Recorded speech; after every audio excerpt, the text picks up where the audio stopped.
माझा आवाज येते का?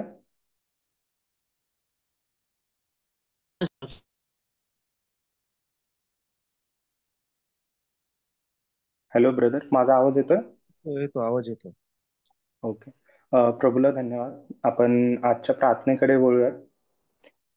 तर एक छोटीशी प्रार्थना करतो वचन चालू करण्याच्या अगोदर. धन्यवाद परमेश्वरा, धन्यवाद प्रभू. बाप्पा, तुझ्या गोड आणि पवित्र नामाला धन्यवाद देतो. प्रभू, तू यापुढे तू चालव परमेश्वरा. तू बोल प्रभू, अशी विनंती तुझ्याजवळ करीतो. तू कार्य कर प्रभू येशूच्या नावात. आमेन. प्रेज द लॉर्ड सर्वांना. आजचा विषय आहे की मुलांना प्रभूमध्ये वाढवणे.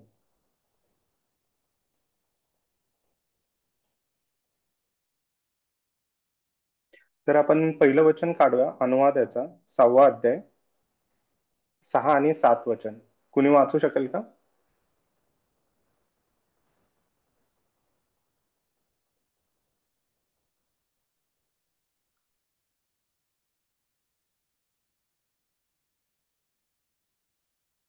हॅलो.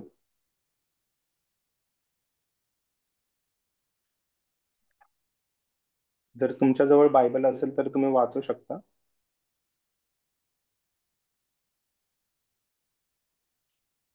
अनुवाद याचा ब्रदर सहावा अध्याय. अनुवाद याचा 6वा अध्याय वचन 6. 6 आणि 7. 6 आणि 7 आपण वाचूया. आणि हे जे शब्द आज मी तुला आज्ञापितो ते तुझ्या हृदयावर असावे, आणि ते तू आपल्या मुलांना यत्नपूर्वक शिकव. आणि तू आपल्या घरात बसतोस तेव्हा, आणि तू वाटेने चालतोस तेव्हा, आणि तू निसतोस तेव्हा, आणि तू उठतोस तेव्हा तू त्याविषयी बोलत जा. Praise the Lord.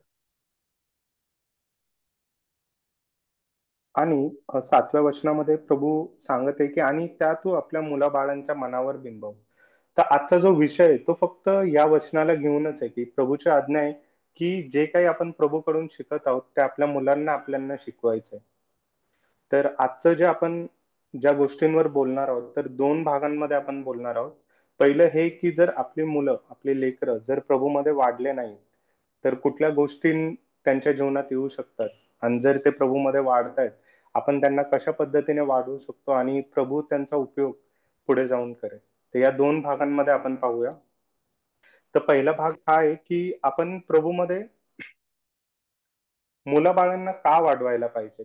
जर आपण त्यांच्याकडे दुर्लक्ष करत आहे किंवा आपण आता भरपूर वेळेस काय होतं की आपण मुलांना फक्त संडे स्कूलमध्ये पाठवत आहोत. संडे स्कूलला पाठवतोय तर चांगली गोष्ट आहे, पण हे सफिशियंट नाहीये की हे पुरेसं नाहीये. आपल्याला आपल्या मुलांसाठी आणखीन पण काही गोष्टी केल्या पाहिजेत. आणि जर आपण आपल्या मुलांसाठी या गोष्टी जर करू नाही शकत आहे आणि आपण जर त्यांच्याकडे त्यांच्या प्रभूमध्ये वाढत असता जर दुर्लक्ष करत आहोत किंवा आपण प्रार्थना करत आहे की प्रभू मी प्रार्थनेत आहे माझेही लेकरं प्रभूमध्ये येतील, तर बरोबर आहे ते प्रभूमध्ये येतील, पण काही गोष्टी घडतात जसं की जर मुलं प्रभूमध्ये आले नाहीत किंवा त्यांना यायला उशीर लागला किंवा त्यांना देवाचं वचन नीट कळालं नाही, तर ह्याचा पहिला परिणाम हा होणार की आपण परीक्षेमध्ये पडू. आपण वचनांद्वारे पण हे समजून घेऊया. दुसरा मुद्दा हा आहे की त्यांना त्यांचं विजयी जीवन जगण्यासाठी त्यांना खूप स्ट्रगल करावं लागेल. आणि किंवा ते देवधारी सॉरी देवाविरुद्ध जीवन जगतील किंवा नामधारी ख्रिश्चन होऊन ते राहून जातील किंवा त्यांच्या जीवनातला वेळ चोरीला जाईल. तर या गोष्टी त्यांच्या जीवनात घडू शकतात. आपण हे समजून घेण्यासाठी नाही का शमूएलाचं पहिलं पत्र याचा 2रा अध्याय 22 आणि 24 वचन काढूया.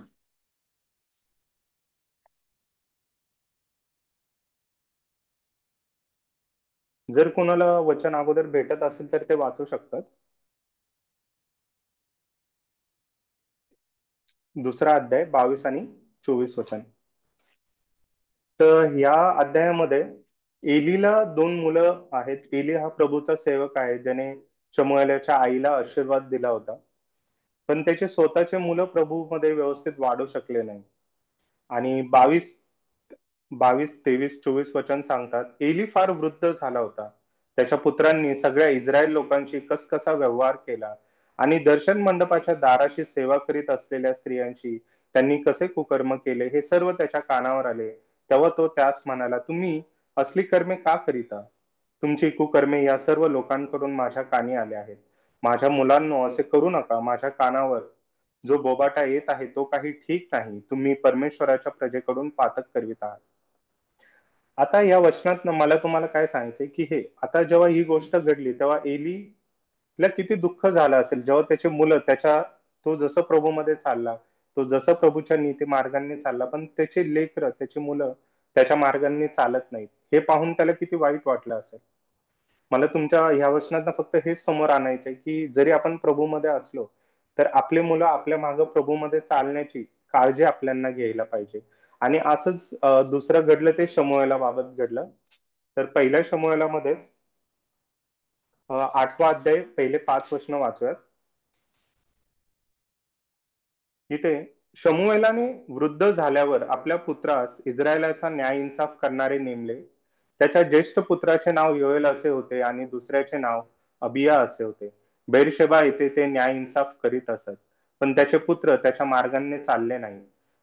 त्यास पैशाचा लोभ लागून ते लाच खात व न्याय विपरीत करीत.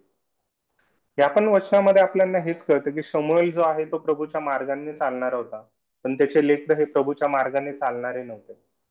तर मला या 2 वचनांना तुम्हा प्रत्येकाचं लक्ष फक्त याच गोष्टीकडे आकर्षित करायचंय, की आपण जर प्रभूमध्ये चालत आहोत, पण आपले जे लेकरं आहेत, त्यांनीही प्रभूमध्ये स्थिर राहिलं पाहिजे. जर आपण त्यांच्याकडे दुर्लक्ष केलं, तर कदाचित ते देवाविरुद्ध वागू शकतात किंवा त्यांच्या जीवनामध्ये प्रभूच्या इच्छेनुसार जगण्यासाठी त्यांना प्रॉब्लेम्स होऊ शकतात. तर आपल्याला हेच समजून घ्यायचं आहे. आणि आपण आणखीन जर आणखीन एक उदाहरण पाहायचं बघितलं, की वडील कसा मुलामुळे परीक्षेत पडला, तर आणखीन एक उदाहरण आहे दुसरे शमूएल. दुसऱ्या शमूएलामध्ये 15 आणि 16वा अध्याय जर आपण वाचलं, तर या अध्यायामध्ये लिहिलेलं आहे, की अबशालोम जो आहे दाविदाचा पुत्र, तो दाविदाच्या पाठीमागे लागतो त्याला मारण्यासाठी. आणि आत्ताच्या युगामध्ये आपण जर या गोष्टींबद्दल बोलायला गेलो, तर असंच आहे. आता बघा, काही लोक जे आहेत, जर मुलगा व्यवस्थित कामाला लागतोय किंवा त्याच्या जीवनात प्रत्येक गोष्ट व्यवस्थित चालली आहे, तर आई वडील खुश राहतात. आई वडिलांना वाटतं की चला मुलगा प्रभूमध्ये व्यवस्थित चाललेला आहे, त्याचं जीवन व्यवस्थित आहे. पण मुलगा जर चुकीच्या मार्गाला गेला, तर आई वडिलांना हे दुःख होत राहतं की प्रभू, मी तर प्रभूमध्ये आहे, पण माझे लेकरं चुकीच्या मार्गाला लागले. काही विश्वासणाऱ्यांचे लेकरं दारू पिण्यामध्ये किंवा चुकीच्या गोष्टींमध्ये अडकलेले आहेत आणि त्यांच्यासाठी ते रात्रंदिवस उपास प्रार्थना ते करतायत देवाजवळ. आणि आपल्याला आणखीन हे समजायला पाहिजे, पण जर आपले लेकरं प्रभूमध्ये व्यवस्थित वाढले, तर सर्वात जास्त आनंद आपल्यालाच होणार आहे. आणि मी तुम्हाला सांगितलं होतं, की नाही का, जर आपण त्यांना प्रभूमध्ये वाढवलं नाही, तर त्यांची वेळ चोरीला जाऊ शकते. तर वेळ चोरीला जाणे हे वाचण्यासाठी आपण दुसरे इतिहास त्याचा 33 अध्याय 1 ते 3 वचन कुणी वाचेल का?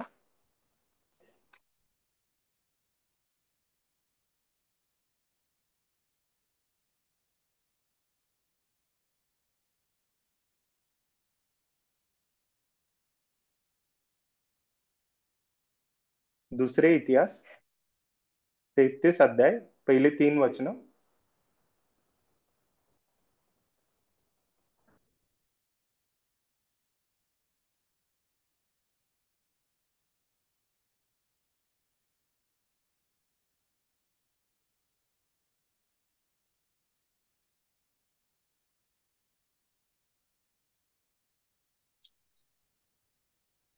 दुसरे इतिहास 30 अध्याय 33. 33. हो. दुसरे इतिहास 33 1 ते 3 आपण वाचूया. मनुष्य राज्य करू लागला तेव्हा तो 12 वर्षाचा होता.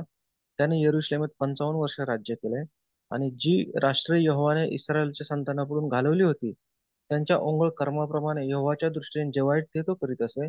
कारण जी उंच स्थाने त्याचा बाप हिजकिया त्याने मोडून टाकली होती ती त्याने पुन्हा बांधली आणि त्याने बालमूर्तीसाठी वेद्या उभारल्या व अशेरा देवीची झाडे केली व आकाशाच्या सर्व सैन्याला भजून त्याची सेवा केली.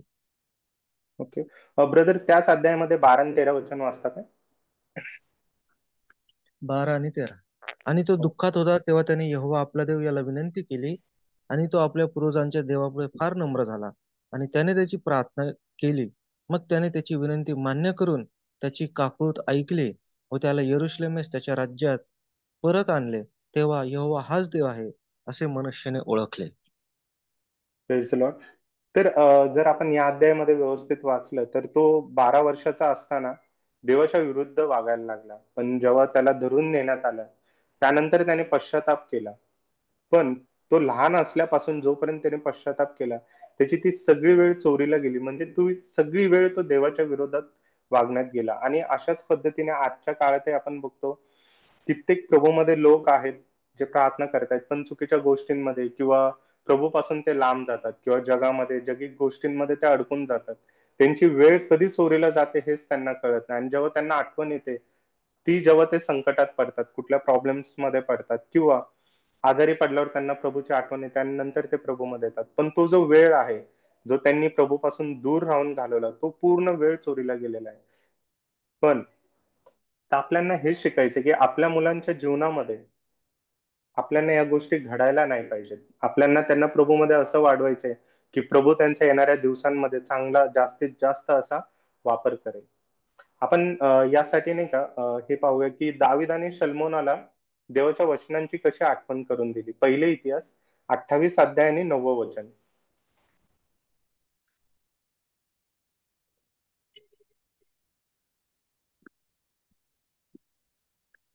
तर पहिले इतिहास 28 अध्याय 9वं वचन मध्ये वचन सांगतं, दावीद सल्मोनाला म्हणाला, हे माझ्या पुत्रा सल्मोना, तू आपल्या बापाच्या देवाला ओळख आणि सात्विक चित्ताने व मनोभावे त्याची सेवा कर.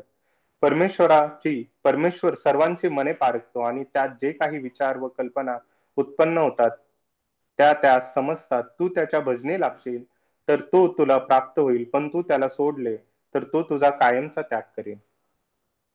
या जर वचनामध्ये आपण बघितलं तर दावीद त्याच्या मुलाला सांगत आहे की सल्मोना, तू आपल्या बापाच्या देवाला ओळख आणि सात्विक चित्ताने व मनोभावे त्याची सेवा कर. आज आपल्याला हेच आपल्या मुलांना शिकवायचं आहे की तुझा बाप, तुझी आई ज्या देवाला मानत आहेत, ज्या देवाला त्यांनी स्वीकारलंय, तुम्ही त्याला समजून घ्या, त्याला ओळखा. आणि आज जर आपण आपल्या मुलांबद्दल नाही का, प्रत्येकाला काय वाटतं की मेल्यानंतर काय म्हटलं पाहिजे, लोकांनी त्याच्याबद्दल काय म्हटलं पाहिजे, म्हणून प्रत्येक जण विचार करतो, अरे मला असा प्रभूचा सेवक व्हायचंय, मला ह्या पद्धतीने प्रभूची सेवा करायची आहे. पण जेव्हा आपल्या लेकरांबद्दल प्रश्न येतो तर लोकांनी आपल्या लेकरांबद्दल आपलं आठवण कशी काढली पाहिजे याचा जर आपण विचार केला, दुसरे राजे 22 अध्याय 2रं वचन वाचूया.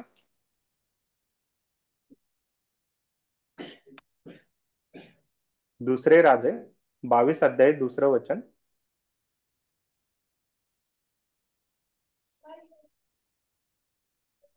तिथे असं लिहिलेलं आहे, परमेश्वराच्या दृष्टीने जे बरे ते त्याने केले, ज्या मार्गाने त्याचा पूर्वज दावीद चालला त्यानेच तोही चालला, त्यानेही तोच चालला, उजवी डावीकडे वळला नाही.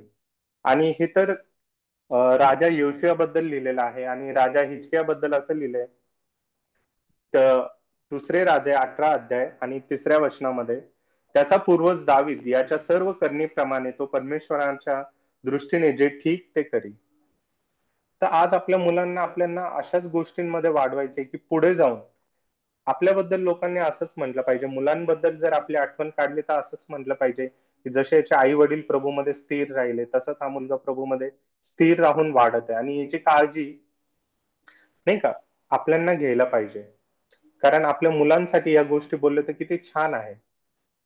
आणि प्रभूमध्ये जर आपण पाहिलं की प्रभूमध्ये पण एक अध्याय आहे जिथं त्या सेवकाचा वडील देवाजवळ प्रार्थना करतो की प्रभू, मी माझ्या मुलाला कसं वाढवू. आपण वाचूया शास्त्र याचा 13 अध्याय 8वं वचन. कुणी वाचेल काय?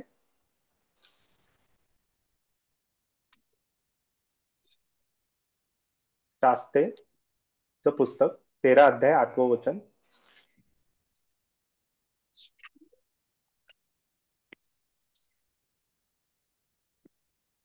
शास्त्रीयाचा 13वा अध्याय 8वं आणि वचन. 8वं वचन आपण वाचूया. मग मानोहाने यहोवाला विनंती करीत म्हटले, हे माझ्या प्रभू, मी तुला विनंती करतो की जो देवाचा माणूस तू पाठवला तो आम्हाकडे परत यावे, आणि जे मूल जन्मेल त्याचे आम्ही काय करावे हे त्याने आम्हा शिकवावे. बेसला आता इथं शमशोनाचा वडील देवाजवळ प्रार्थना करत आहे की प्रभू, मी माझ्या लेकरांसाठी काय करावं, त्याला कसं प्रभूमध्ये वाढवावं. तर आज आपल्याला पण आपल्या लेकरांसाठी, मुलांसाठी प्रभूजवळ प्रार्थना करणं गरजेचं आहे, की प्रभू आम्ही आमच्या लेकरांना कसं प्रभूमध्ये वाढावं, त्यांना कशा पद्धतीने प्रभूमध्ये आम्ही स्थिर करावं. कारण येणाऱ्या दिवसांमध्ये हीच लेकरं प्रभूमध्ये पुढे जाऊन कुणी पास्टर बनतील, कुणी वर्शिपर बनतील, कुणी संदेष्टे बनतील, कुणी प्रार्थना योद्धा, प्रेयर वॉरियर्स बनतील, किंवा कुणी मोठ्या पोस्टला जाऊन प्रभूची सेवा करतील. आपल्याला ठाऊक नाही कुणाला पवित्र आत्मा कसा वापरेल, हेही आपल्याला ठाऊक नाही. पण आपल्या लेकरांना विजयी जीवन जगण्यासाठी, जसं प्रकटीकरण 3 अध्याय 5 वचनामध्ये लिहिलेलं आहे, की तू विजयावर विजय मिळव. विजय मिळवण्याबद्दल लिहिले. आपल्या लेकरांना आपल्याला हे शिकवायचं की तुम्ही प्रभूमध्ये कसं विजय मिळवू शकता. तर आपल्या लेकरांसाठी आपण हेच करू शकतो, की प्रभू तू त्या प्रत्येकाला असं चालव, तुझ्या राज्यात त्यांचा वापर तू कर. आणि आपल्याला प्रभूजवळ सतत प्रार्थना केली पाहिजे, की आपल्या लेकरांना प्रभू आम्ही कसं वाढवू, त्यांच्या संगोपनासाठी ते वाढत असता आम्ही काय करावं. जसे की आपण एक गोष्ट एका गोष्टीत आपण त्यांना चालवत असतो, की आपण त्यांना संडे स्कूलला पाठवतो. पण संडे स्कूलला जे आपण त्यांना पाठवतो, ही गोष्ट सफिशियंट नाही, किंवा त्यांना प्रभूमध्ये स्थिर करण्यासाठी म्हणजे आहे, पण ह्याच्या व्यतिरिक्त पण आपल्याला दुसऱ्या गोष्टी करायला पाहिजेत. जसं की आपल्या मुलांना आपल्याला रोज वचन वाचायला शिकवायला पाहिजे. आता जेव्हा मी म्हणते की रोज वचन वाचायला शिकवायला पाहिजे, तर त्यांनी पूर्ण अध्याय जरी वाचला नाही तरी चालेल. पण त्यांनी निदान एक वचन वाचलं तरी खूप महत्वाचं आहे. का? कारण त्यांना आपल्याला काय करायचंय, चांगले वचन वाचणारे बनवायचे नाही, तर ते सातत्य कसं ते ठेवू शकतात हे आपल्याला त्यांना शिकवायचंय. की त्यांनी सातत्य कसं ठेवू शकतात प्रभूमध्ये, वचन वाचण्यामध्ये ते कसे राहू शकतात. त्यांना प्रार्थना करायला शिकवायला पाहिजे. आता काही लोक काय करतात, की प्रभूमध्ये म्हणतात की तू प्रार्थना कर. भरपूर लहान मुले काय होतात, गोंधळून जातात, किंवा भरपूर जणांची मुले गोंधळून जातात. प्रार्थना कर म्हणजे काय करायचं? तर अशा परिस्थितीत आपण प्रभूमध्ये काय करू शकतो, की त्यांना बसवायचं, आपल्या पाठीमागे त्यांना प्रार्थना करायला लावायची, की मी जसं बोलत आहे तसं तू बोल. ह्या गोष्टीने काय होणार, जशी आपण प्रार्थना करत आहे तसं मुलांना या गोष्टी समजून येईल, की देवाजवळ कशी प्रार्थना करायची असते. नाहीतर मुलांना तू फक्त प्रार्थना कर असं प्रेशराईज करण्यापेक्षा, तू बस, तू माझ्या मागे प्रार्थना कर. आपल्याला हे म्हणणं खूप गरजेचं आहे. कारण जेव्हा आपण असं म्हणतो, तेव्हा त्यांना शब्दांची ओळख होते, की प्रार्थनेमध्ये मी कुठले शब्द बोलले पाहिजे. जेव्हा आपण त्यांना सांगतो, की तू रोज एक एक तरी वचन वाच. अशा गोष्टीने काय होतं, की त्यांच्या जीवनामध्ये एक सातत्य निर्माण होतं, आणि हेच सातत्य पुढे त्यांना प्रभू कशा पद्धतीने वापरेल. तुम्ही त्यांना एक वचन सांगाल, पण कदाचित पवित्र आत्मा त्यांच्याकडनं आणखीन वचनं वाचून घेईल. त्या सर्व गोष्टींचा आपण विचार करून त्यांना प्रभूमध्ये कसं स्थिर ठेवता येईल, या गोष्टींसाठी आपण चालवलं पाहिजे. परत जर आपली लेकरं जर प्रभूमध्ये कुणी गाणे गात असतील, कुणी वचन वाचण्यासाठी तयार होत असतील, किंवा वाद्य वाजवत असतील, तर त्यांना प्रोत्साहन द्या. कदाचित त्यांचा आवाज ठीक नसला किंवा तुम्हाला त्रासदायक वाटलं तरी त्यांना प्रोत्साहन द्या. का? कारण पुढे जाऊन कुणास ठाऊक हेच पुढे प्रभूमध्ये मोठे सेवक होतील, वर्शिपर्स होतील, आणि यांना आपल्याला काय करायचंय, प्रभूमध्ये चालवायला शिकवायचंय. सो त्याच्यामुळे यांच्या जीवनामध्ये प्रत्येक एक सातत्य, कंटिन्युटी निर्माण व्हायला पाहिजे.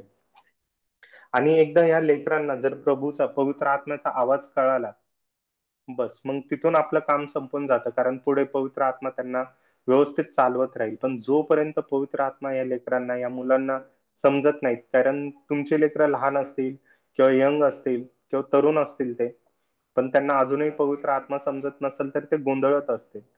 तर त्यांना आपल्या साह्याची गरज आहे, की कशा पद्धतीने ते पवित्र आत्म्याला ओळखू शकतात, त्याचा आवाज समजून घेऊ शकतात, ते कशा पद्धतीने वचनांमध्ये वाढू शकतात, किंवा प्रार्थना करताना कुठले शब्द निवडावे. भरपूर वेळेस जे प्रभूमध्ये नवीन आहेत, त्यांना हा प्रश्न पडतो, की मी प्रार्थना करताना कुठल्या शब्दांची निवड करावी. पण जर आपण आपल्या लेकरांना, मुलांना आपल्या पाठीमागे बसून प्रार्थना करायला लावतो, तर त्यांना हे समजणं खूप सोपं जातं, की मी कुठल्या पद्धतीने प्रार्थना करावी.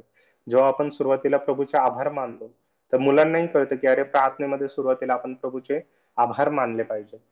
आपण आपल्या गोष्टी कशा पद्धतीने देवासमोर ठेवतो, हे आपल्या लेकरांना समजून येतं. आणि आणखीन जर आपण पाहिलंय, जर आपली लेकरं आपल्याजवळ एखादी गोष्ट मागतायत, आपली जरी ऐपत असली तरी आपण ती त्यांना लगेच द्यायला नाही पाहिजे. असं मी का म्हणत आहे, की लगेच देऊ नका? कारण त्यांना देवाला प्रत्येक गोष्टीत पुढं ठेवायला आपल्याला शिकवायचंय. जर त्यांनी मागितली, आपण लगेचच दिलं, आपण प्रभूचे आभार मानू. ती जाण आपल्याला राहणार, की हे प्रभूने मला दिलंय, म्हणून मी माझ्या लेकरांची गरज पूर्ण करत आहे. पण मुलांना ह्याची कधीच म्हणजे कदर राहणार नाही, की अरे हे प्रभूंनी दिलंय. म्हणून प्रत्येक गोष्टीमध्ये प्रभूला त्यांनी पुढे ठेवावं यासाठी त्यांना शिकवायला पाहिजे. आणखीन जेव्हा मुलांना ही गोष्ट कळेल, की अरे माझी ऐपत आहे, तरी पण मी प्रार्थना करत आहे. जसं की उदाहरणार्थ समजा त्यांना एखादी गोष्ट पाहिजे. जसं की त्यांना एखादा चांगला ड्रेस पाहिजे म्हणा किंवा शूज पाहिजेत आणि आपण त्यांना सांगतो, की तू प्रार्थना कर आणि जेव्हा मुलांना ही गोष्ट कळते, की अरे वडिलांकडे पैसे आहेत ते जाऊन घेऊ शकतात, पण ते मला का प्रार्थना कर म्हणतात? माझी मम्मी, माझी आजी, आजोबा मला का प्रार्थना कर म्हणतात? जेव्हा त्यांना हे समजतं, की अरे प्रत्येक गोष्टीमध्ये प्रभूला पुढे ठेवायचंय आणि जर मुलांना ही गोष्ट शिकली, ते कधीच आयुष्यात मागे पडणार नाही. आणि म्हणून त्यांनी मागितलेली प्रत्येक गोष्ट देण्याऐवजी त्यांना प्रभूकडे ती मागणी ठेवायला शिकवा. जेणेकरून प्रभूला पुढे ठेवायला ते शिकतील आणि भविष्यामध्ये त्यांना कुठल्याही गोष्टीचा त्रास होणार नाही. तर आपल्याला या गोष्टीकडे पण लक्ष दिलं पाहिजे. आणखीन आपण जर उदाहरणार्थ म्हटलं, की नाही का, आपल्या लेकरांसाठी आपण प्रार्थना करत आहोत आणि लेकरांसाठी भविष्यवाणी पण करणं खूप गरजेचं आहे. आता जेव्हा मी मुलांसाठी भविष्यवाणी करण्याबद्दल बोलत आहे, तर आपण जास्त मोठ्या गोष्टींबद्दल नाही. एकदम छोट-छोट्या गोष्टी ज्या की खऱ्या आहेत. जसं की उदाहरणार्थ, जर मी प्रभूचा सेवक आहे, ठीक आहे. तर माझे लेकरही प्रभूचे सेवक आहेत. मी जर प्रभूमध्ये आशीर्वादित आहे, माझी लेकरही प्रभूमध्ये आशीर्वादित आहे. तर आपण मुलांना हे सांगू शकतो, की की मुलांना, मुलींना, की तू प्रभूचा सेवक आहेस. प्रभूंनी तुला निवडलेलं आहे आणि प्रभूचा आशीर्वाद तुझ्यावर सदैव आहे. जेव्हा आपण ह्या पद्धतीने मुलांवर भविष्यवाणी करतो, त्यांच्या मनावर ह्या गोष्टी बिंबवल्या जातात, की "अरे हो, मी प्रभूचा सेवक आहे. प्रभूने मला निवडलेला आहे." आणि आपण त्यांना ही सतत गोष्ट सांगितली पाहिजे, की संकट समयी तू प्रभूला, येशूला हाक मार, तो तुला वाचवेल. आता ह्या जेव्हा छोट-छोट्या गोष्टी आपण प्रभू त्यांच्या जीवनात कार्य करतो, जेव्हा आपण ह्या छोट-छोट्या गोष्टी त्यांच्या समोर ठेवतो आणि त्यांना या गोष्टी सांगतो, कदाचित होऊ शकतं तुम्ही आता मुलांना खूप जीव तोडून सांगत असाल. कदाचित ते तुमचं ऐकणार नाहीत किंवा त्यांच्या ध्यानात येत नसेल. ते त्यांच्या गडबडीमध्ये, त्यांच्या रोजच्या जीवनामध्ये ते धडपडत असतील, लक्ष देत नसतील. ठीक आहे. पण एक वेळ अशी येईल, की त्यांना आठवेल, "अरे माझे वडील, माझी आई, माझी आजी, माझे आजोबा मला हे सतत सांगायचे, की तू जेव्हा पण संकट समय पडशील, तेव्हा प्रभूला तो हाक मार." ह्या गोष्टींनी काय होतं, मुलांचं माइंडसेट अशा पद्धतीने सेट होतं, की त्यांना हे कळतं, की बाबा माझा जन्म कशासाठी झालाय? मला प्रभूमध्ये का वाढायचंय? आणि जेव्हा पण त्यांच्या जीवनामध्ये वेळ येईल, त्यांना तुमच्या शब्दांची आठवण होईल. आणि आपण असो नसो म्हणजे पण ते कधीही डगमगणार नाहीत. प्रभूमध्ये खंबीर असे उभे राहतील. आज आपल्याला काय करायचंय? जो स्ट्रगल आपण प्रभूमध्ये केलाय, त्यांना त्याच्या पुढे न्यायचंय. प्रभूचं वचन काय सांगतं प्रकटीकरणात? प्रभूंनी 7ही मंडळांना पत्र लिहिलंय आणि प्रत्येक मंडळीला सर्वात शेवटी प्रभू एकच म्हणतो, की "तू विजय मिळव." तू विजय मिळव म्हणजे मी तुला जीवनाचा मुकुट देईल. प्रत्येक मंडळीला देवानी एकच शेवटचं जर तुम्ही वचन वाचलं, तर प्रत्येक वचनामध्ये एकच लिहिलेलं आहे. काय? की विजय मिळवा, विजयावर विजय मिळवा, विजय मिळवा, तू विजय मिळव. तर आज आपल्या लेकरांना हेच शिकवायचं, की प्रभूमध्ये विजयी जीवन आपण कसं जगू शकतो आणि त्यासाठी महत्त्वाचं तर हेच आहे, की त्यांना आपण वचन वाचायला शिकवलं पाहिजे. त्याच्यामुळं त्यांनी किती वचन वाचतात ते महत्त्वाचं नाहीये. त्यांच्या जीवनात सातत्य किती आहे? वचन वाचण्यावर सातत्य किती आहे? कारण जर एखाद्या मुलाने 1-2 अध्याय एकाच दिवसात वाचले तर त्याला अर्थ नाही. पण तो रोज एक वचन वाचून हे त्याच्या जीवनात सातत्य आहे, तर ते लेकरं कधीही मागे पडणार नाही आणि देवाचा आत्मा त्यांना सोडणार नाही. प्रार्थना करत असताना तुम्हाला जर वाटते तुमचे लेकरं प्रार्थनेत डगमगतायत किंवा त्यांना शब्द निवडता येत नाही, तुम्ही घेऊन बसा त्यांना. तुम्ही सांगा, "तू माझ्या मागे प्रार्थना कर." तुम्ही 2-3 शब्द बोला. त्यांना तुमचे 2-3 शब्द रिपीट करू द्या. अशा पद्धतीने काय होईल, की त्यांना प्रार्थना कशी करायची याची एक सवय लागेल त्यांना.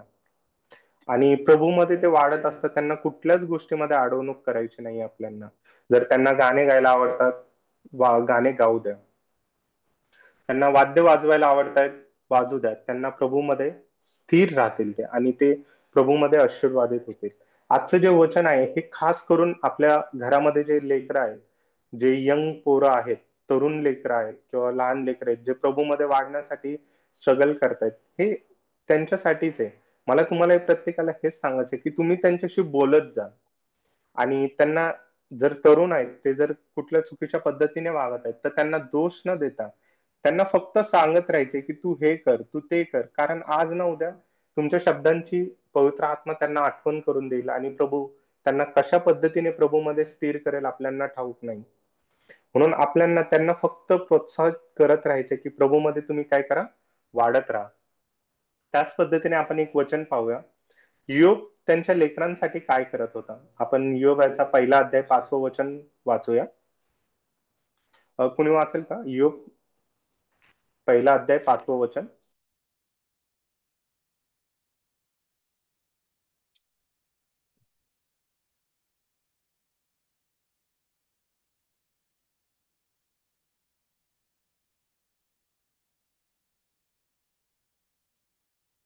कोणाला भेटला असेल तर वाचू शकता.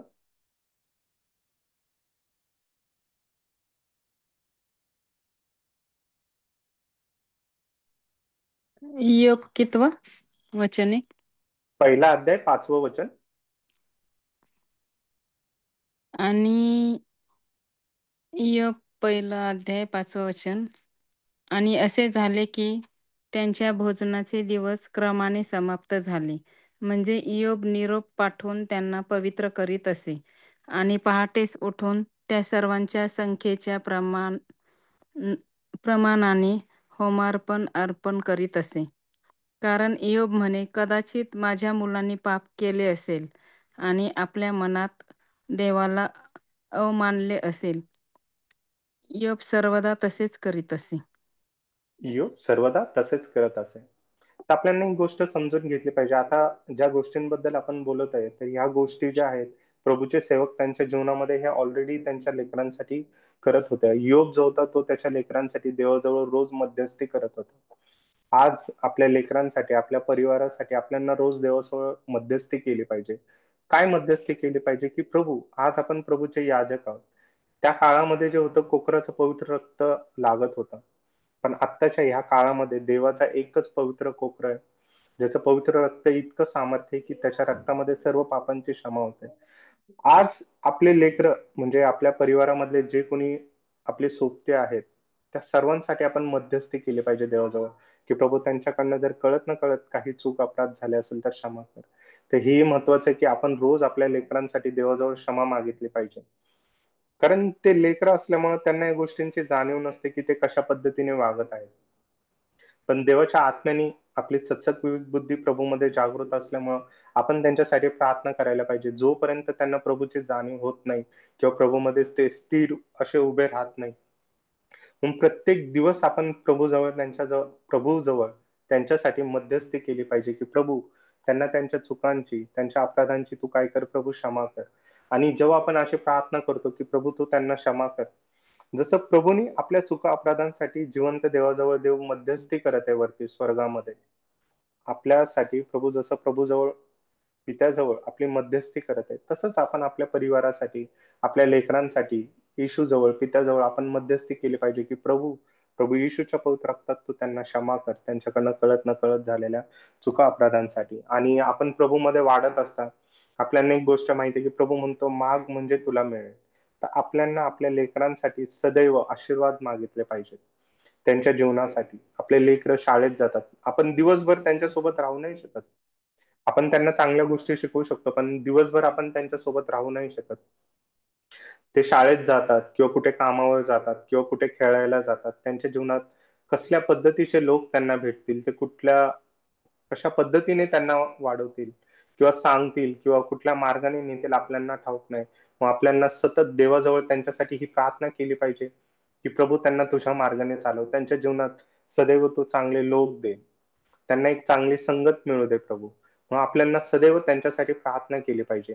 आणि ह्या गोष्टी आपल्याला समजणं खूप गरजेचं आहे.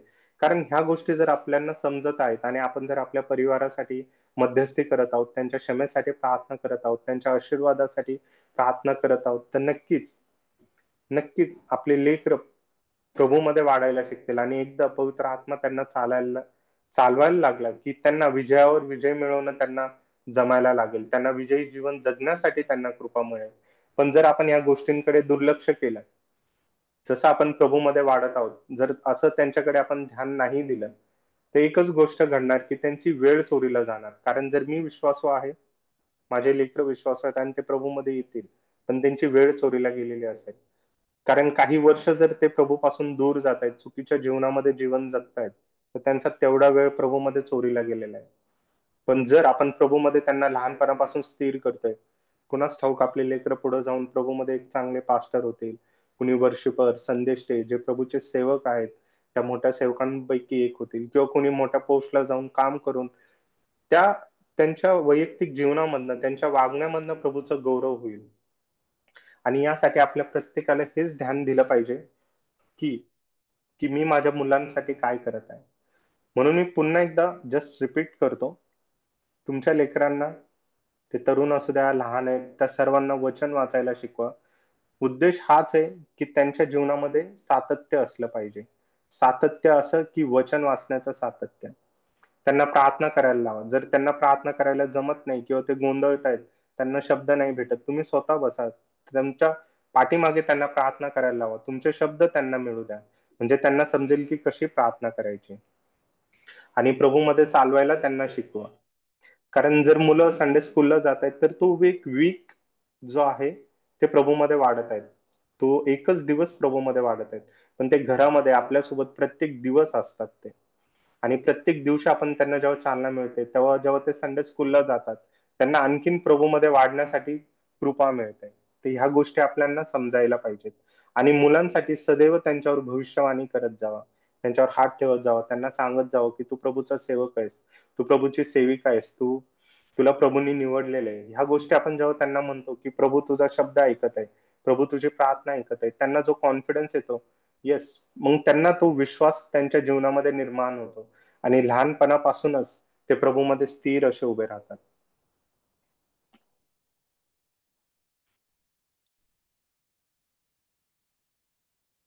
अं,